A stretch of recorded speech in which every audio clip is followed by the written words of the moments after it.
Vamos a ver a continuación las diversas formas de representar funciones lógicas. La primera forma es mediante su expresión lógica.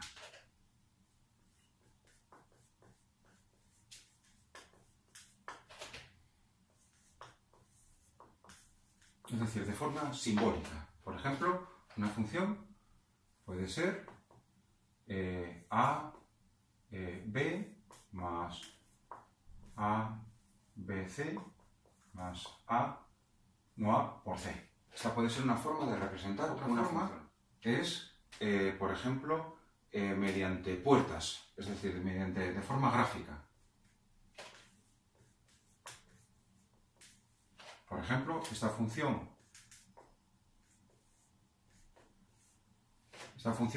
cuya expresión lógica es de esta forma, se puede expresar de forma gráfica de esta otra forma.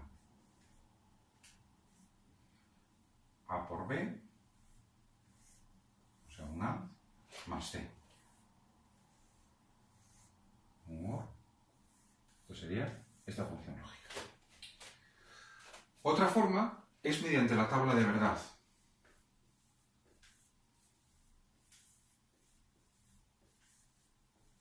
Una forma aparentemente muy tediosa, pero sin embargo muy interesante. Vamos a expresar, por ejemplo, esta misma función lógica mediante la tabla de verdad. En la tabla de verdad hay que expresar, por una parte, todas las combinaciones que tenemos en la entrada. Las entradas, hay tres posibles entradas, que son A, B y C.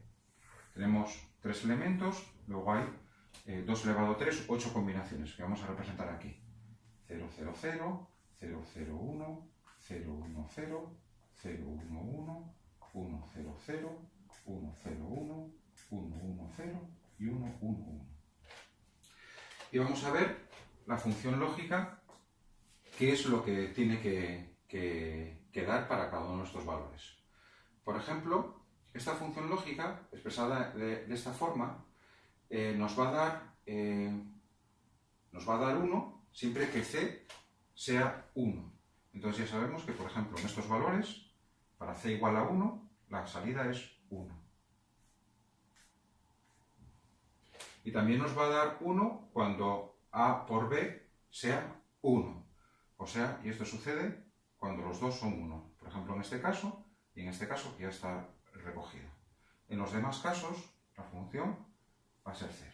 Bueno, pues esta es una forma de expresarlo mediante tabla de verdad. Es decir, tenemos representada la salida para todas las posibles combinaciones de las entradas. Una forma particular de expresar las funciones lógicas es mediante lo que llamamos formas canónicas.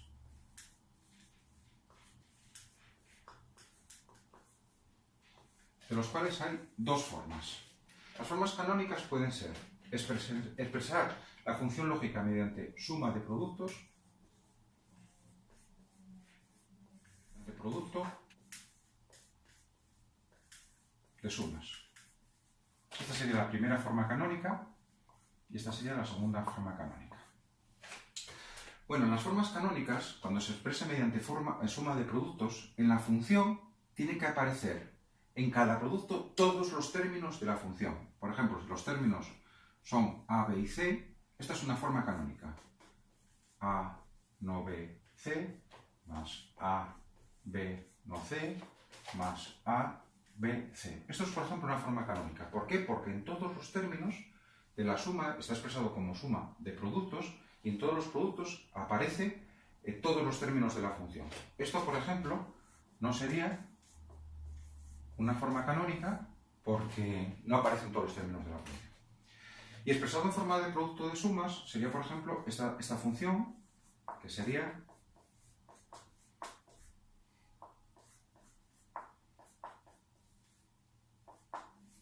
una función en la cual expresamos un producto de sumas y en cada suma aparecen todos los términos de la función. A, B y C es que tiene mucha relación con la tabla de verdad. Es decir, una vez conocida la tabla de verdad, podemos expresar la función mediante forma canónica o viceversa. Conocida la forma canónica, podemos representar directamente la tabla de verdad. Vamos a ver ahora cómo a partir de una tabla de verdad obtenemos una forma canónica.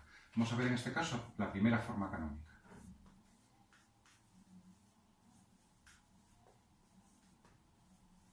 Vamos a suponer que tenemos una función que tiene tres entradas, a expresar todas las combinaciones de entrada, que es 0, 0, 0, 0, 0, 1, 1, 1, 0 y 1, 1, 1. Vamos a poner que esta función, por ejemplo, tiene que darnos un 1 cuando la entrada, cuando el número que representa la entrada está entre 2 y 5. Este sería el número 0, este sería el número 1, el número 2, el número 3, 4, el número 5, el número 6, el número 7. Cuando está entre 2 y 5, que son estos términos de aquí, la función tiene que ser 1. Vamos a suponer que esta es la función, cuya tabla de verdad es la que tenemos aquí en la figura. Bueno, pues si queremos expresar la primera forma canónica, tenemos que expresarla en forma de suma de productos, donde en cada producto están todos los términos. Bueno, si es una suma de productos y sumo, podemos hacer esta correspondencia. Esta función tiene que ser 1 cuando este término es 1, o cuando este término es 1, o cuando este término es 1, o cuando este término es 1. Es decir, la función es 1 cuando ese término es 1, o este término es 1, o este término es 1. La cuestión es, ¿cuál es este término? Este término es 1 cuando A es igual a 0, cuando B es igual a 1 y cuando C es igual a 0. Es decir, este término se puede expresar como no A, B, no C. Es decir, ¿cuándo va a dar 1? Cuando A es igual a 0, con lo cual no A es igual a 1, B es igual a 1 y C es igual a 0. En ese caso, el producto de los tres términos, y solo en ese caso, el producto va a ser 1. Entonces ya tenemos este término. Este primer término es no A, B, no C. El segundo será no A, B, C. El tercero será A, no B, no C. Y el cuarto será A, no B y C.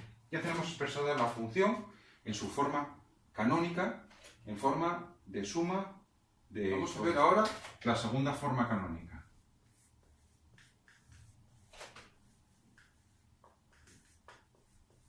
Vamos a tomar la misma función que antes y vamos a representarla como producto de sumas.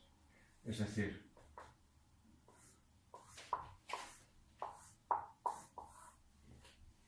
como producto de sumas, donde en cada suma están todos los. Este término es 0 cuando la suma de todos estos términos, A, B y C, es 0. Es decir, este término es 0, solamente da 0 cuando A es 0, B es 0, C es cualquier otro valor, esta suma daría un 1. En este caso, este término es 0, del complemento de A, el complemento de B y C da 0. Y este otro término es 0 cuando se da esta situación. Es decir, la función es A más B más C por no A más no B más C por no A más no B más no C. ¿Cómo obtenemos la segunda forma canónica? Hay que localizar aquellos términos de la función donde la salida es 0 y luego expresar ese término en función de una suma